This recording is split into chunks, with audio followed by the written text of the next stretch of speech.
Hello and welcome to Psychology Demystified.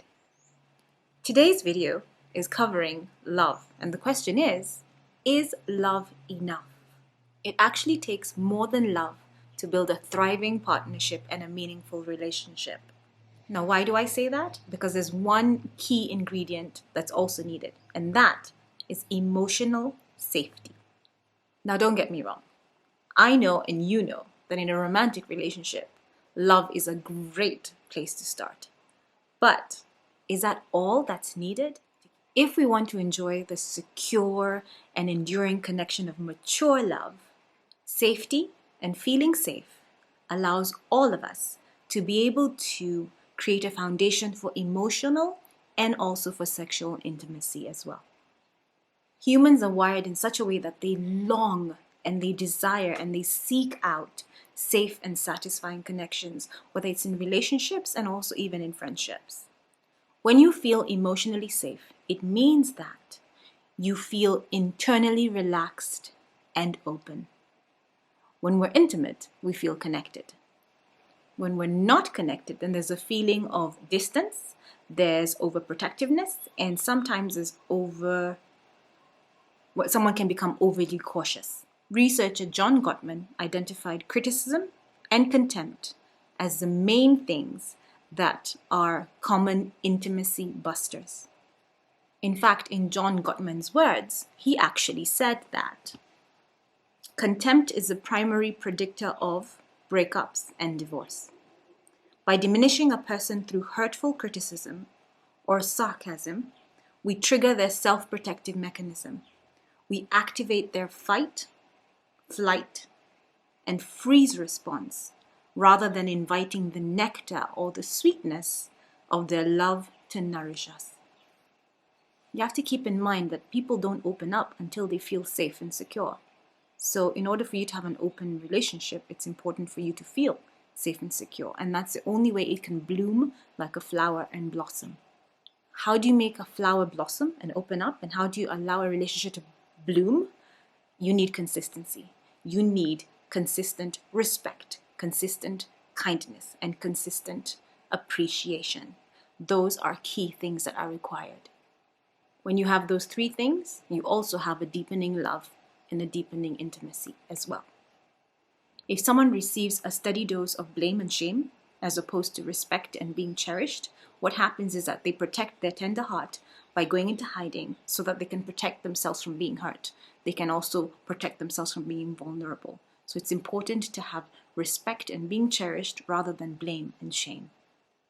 When I say blame and shame, sometimes it's not as obvious and out there in your face, but then hurtful teasing and shaming your partner and poking at their weaknesses or their tender spots could be something that you do unknowingly. And by doing that, then you have them close up to you, and that starts to make them not trust you as much as they should. What it then does to someone is that it frustrates their desire to connect, and it has them start to push you away emotionally and then eventually physically. Now, early in romantic relationships, you can't keep your hands off each other. The emotional attraction and the sexual attraction is super strong. And then at some point, you discover that it fades. And then at this point, because of confusion, people either break up or they stray. But was there a need for that to be the only action? One reason that our attraction may diminish is because with time, it appears as though there's the loss of emotional safety and there's also the loss of an emotional connection as well. There are a number of factors that erode our emotional, spiritual, and sexual intimacy. In order to begin to explore these, there are some questions you need to ask yourself. Question number 1. Are you experiencing unmet needs or vulnerable feelings like hurt or fear or shame that you are acting out indirectly and toward your partner? Maybe you're doing it angrily rather than expressing it in a non-blaming and a mature fashion. Factor number 2. How well are you listening when your partner expresses feelings or needs that might be uncomfortable to hear? Do you react defensively? Do you not take your partner's feelings and preferences seriously enough? Factor number 3. Are you contributing to emotional disconnection because you insist on being right or feel uncomfortable when you don't have control over a situation? Factor number 4. Is it difficult for you to soothe yourself when you're feeling frustrated? Or do you vent your frustrations out on others? Factor number 5. Are you using words, body language like eye rolling or shaking your head, or a tone that raises your partner's defensive shields? All of these factors are kryptonite when it comes to intimacy. Sometimes we may not be fully aware of the harm that we're inflicting on our relationships through our snarky comments and through our lashing out when we're communicating with each other. Building emotional safety becomes a thing for us when we start to become mindful of what not to do in our relationships. So a relationship requires more than love. It requires us to be mindful of what we're doing and saying. It requires us to be courageous to be able to face it when we're not doing what we should. And it also requires us to free ourselves so that we can share our feelings, our thoughts, and our ideas in an intimate setting. So it does require more than love. It requires mindfulness of what not to do, courage to do the right thing.